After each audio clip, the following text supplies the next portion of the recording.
राम राम जी। आत्म मंथन में आपका स्वागत है। अभी मैं देख रही थी, यूट्यूब देख रही थी, तो उसमें मैंने देखा कि एक महिला जो है वो हमें इस तरह से करके बोल रही थी कि आपके तो बहुत सारे भगवान होते हैं। तो मैं ये शब्द मुझे कुछ अच्छा लगा नहीं और मैंने सोचा कि मैं इस चीज़ के ऊपर आप लोगों के सामने ज़रूर बात करूँगी। अगर हम लोगों के बहुत सारे भगवान होते हैं तो हम लोग ये समझते हैं कि हर कोई पूजनीय है, यानी कि गणेश जी के सर के ऊपर जो है हाथी का सर है, शंकर भगवान के पास गले में सर्प है, पौधे नीम तुलसी पीपल, हम पौधों को भी पूजते हैं और उसके बाद हम पत्थरों को भी पूजते हैं, हम पर्वत को भी पूजते हैं। हम लोग नेचर में हर किसी को नमस्कार करते हैं, यानी कि जो भी हमारे सामने आता है हम नमन करते हैं उसे। यही हमारा धर्म हमें सिखाता है। इसीलिए हमारे परिवार में पूजने के लिए इतने सारे बड़े लोग हैं।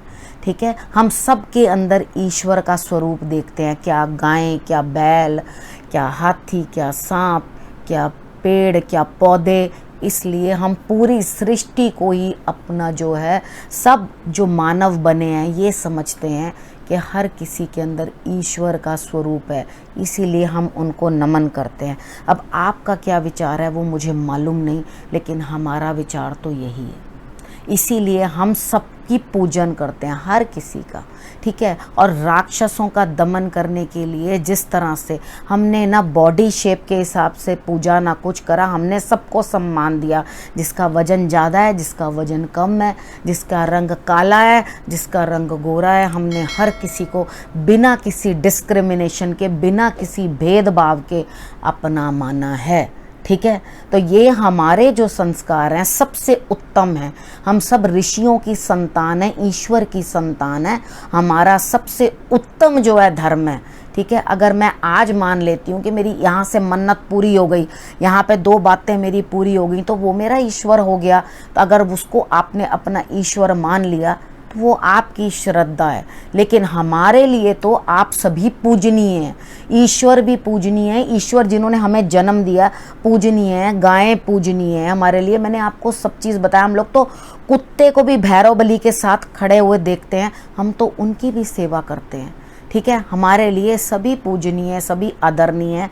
हर किसी जीव मात्र के अंदर हम चींटियों को भी खाना देते हैं। हम चींटी को भी ये समझते हैं कि उसके अंदर भी ईश्वर है। कण कण में राम है, कण कण में राम हमें दिखाई देते हैं।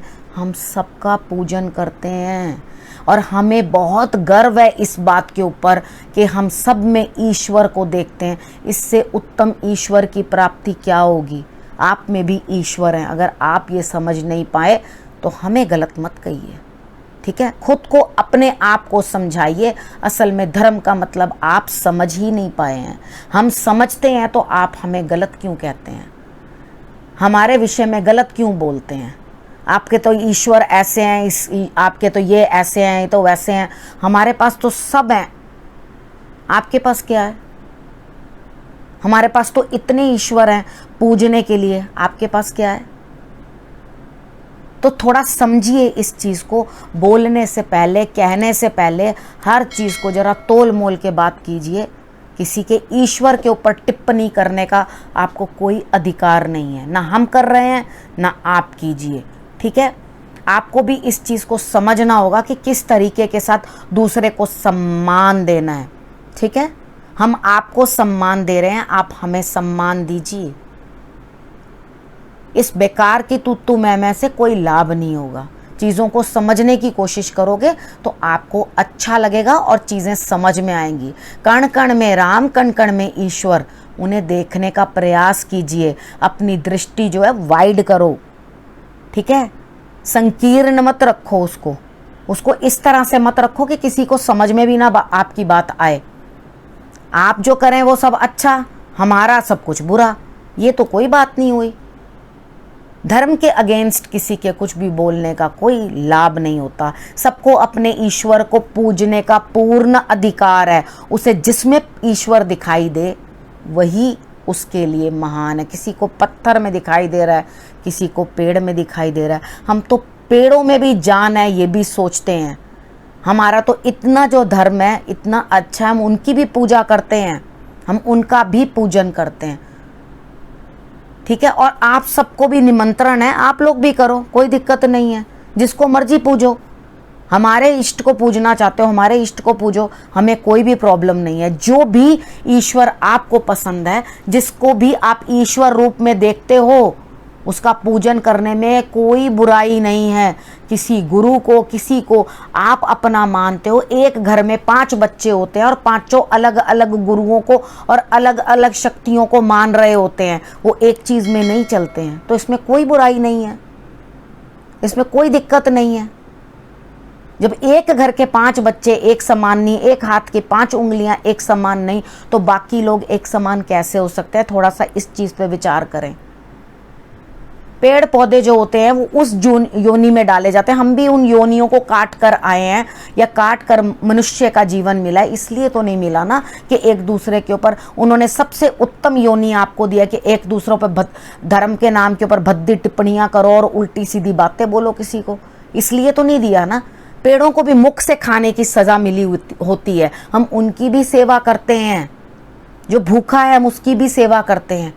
हमारा धर्म तो हमें यही सिखाता है कि वंड खा ते खंड खा, ठीक है, मिल के खाओ और मीठा खाओ, ये कहने का अर्थ है इसका मतलब, ठीक है। हम बांट कर खाते हैं, मिलकर रहते हैं, यही धर्म है। उत्तम लगे तो जुड़ जाओ, उत्तम नहीं लगे तो राम राम, ठीक है जी। मगर कोई गलत टिप्पणियां करने की कोई आवश्यकता नहीं है। हमें गर्व है अपने धर्म के ऊपर, अपने देश के ऊपर हमें गर्व है। हमने जहां जन्म लिया, हमें गर्व है कि हम भारत देश में रहते हैं, और हमें गर्व है इस चीज़ के ऊपर बहुत ज़्यादा। हमारा धर्म है जो, उस पर हमें बहुत गर्व है, बहुत गर्वित अनुभव करते हैं कि ये हमारा धर्म है, ठीक है।